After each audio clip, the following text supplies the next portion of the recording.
Hi everyone. So in this video, we're going to discuss how Unity works. Unity is kind of a DAW for game developers. It allows game developers to make games such as 2D games or 3D games in the same way that we use Pro Tools or another DAW to create music in. Unity is a place where game developers can actually make different types of games.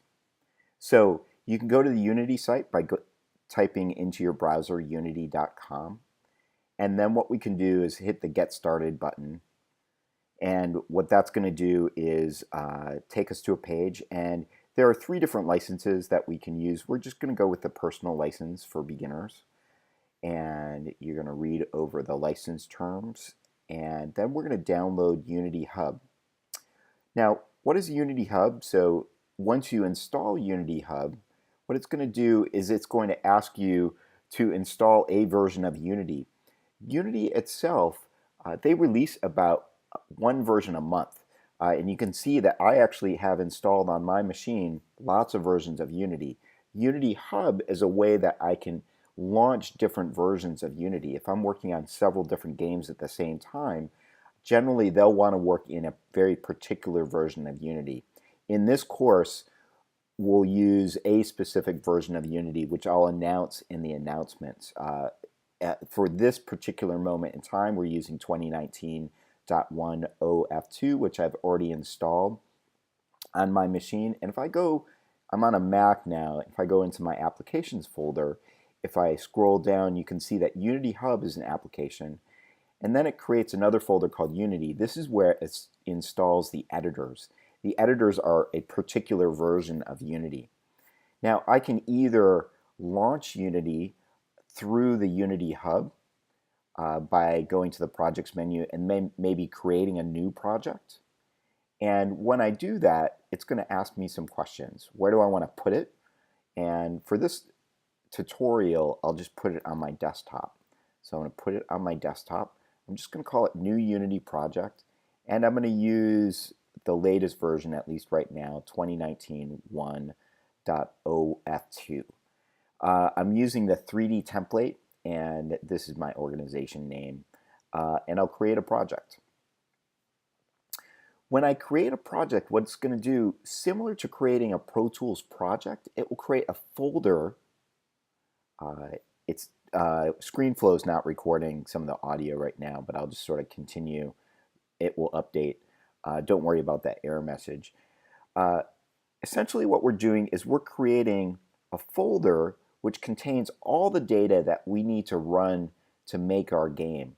So you can see in here there's a bunch of new folders that Unity has created, and these are the folders that needs to create our new game.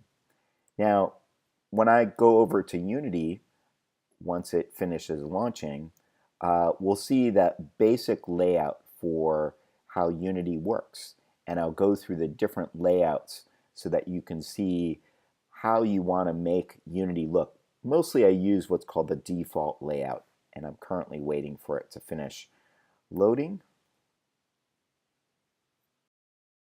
So it's finally opened up that new project for me and actually put this packages window up for me.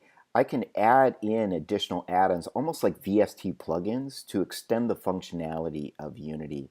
Right now, I'm not going to worry about any of that stuff. I'm going to go ahead and close that window. What we're currently looking at is the default window of how Unity runs. Now, there are different types of layouts. We can go to the window menu and choose a different type of layout. This one's called the default layout.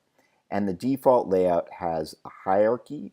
It has, in fact, the hierarchy right now, we can see that the sample scene that we're in, which is kind of like the scene where our game gets made, currently has a main camera in it and a directional light. And I can click on the main camera and get the position of where it is, and I can move the main camera around if I want. Or I can move the directional light around by using these little arrows. Over on the right-hand side, this is the inspector, and this tells us a little bit about each object. When we bring up the main camera, where is the main camera positioned? Right now, it's at 0, 1, and then on the z-axis, it's -10, but we can move it around, and you'll see those numbers change. The inspector also contains other information that we can change about specific things in each object. So if we're looking at the camera, we can change the field of view maybe. This is our kind of window into the world itself. And as we talk more about games in the future, we'll notice that other objects have different types of variables that we can change. For instance, the light, we can change the color on the light and things like that. Down below, the project window here is kind of a duplicate of the Finder. So if I go back to that Unity folder itself, here, I can see an assets folder, and inside the assets folder I have a scenes, and then I have a sample scene.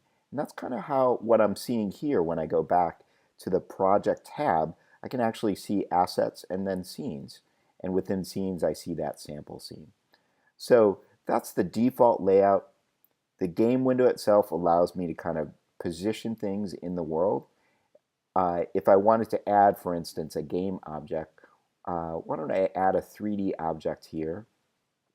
What I'll add is a plane. A plane is sort of a flat surface if I wanted to walk around. So I've added that to my scene and I can move it around. It also has created it in the hierarchy. This is my new plane. If I want to create another object, I can create kind of simple 3D and 2D objects within my world. I'll create kind of a cube here, and here's my cube. If I want to change the scale, the size of my cube, I could do that by going up to the scale and changing it. Let's make it higher on the y-axis, so I'll make it 2. So now it's more of a rectangle shape. And I can use the inspector to change various options with that. That's a little bit of how to get around in Unity. There are different tool boxes up here to sort of keep in mind. I usually am in the Move tool.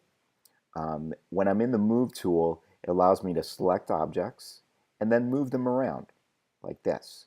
There's a Rotate tool. When I go to the Rotate, I can actually rotate things within the space itself. The Play button will put me into play mode, which will allow me to play the game. Right now I have a camera kind of off to the side, and what it will do is put me in the position of the camera.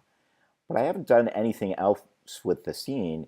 It's just going to sort of point at the rectangle object that I have here. So once the game sort of gets fired up, we're just going to look at that object right here. I can't do anything else right now until I add some more things to my scene. And one of the things that we'll do in another tutorial is kind of add motion to our scene so we can walk around in this world. And that's it for this tutorial. The next tutorial gets into how to create a little small first-person character scene where we can move around and create some objects.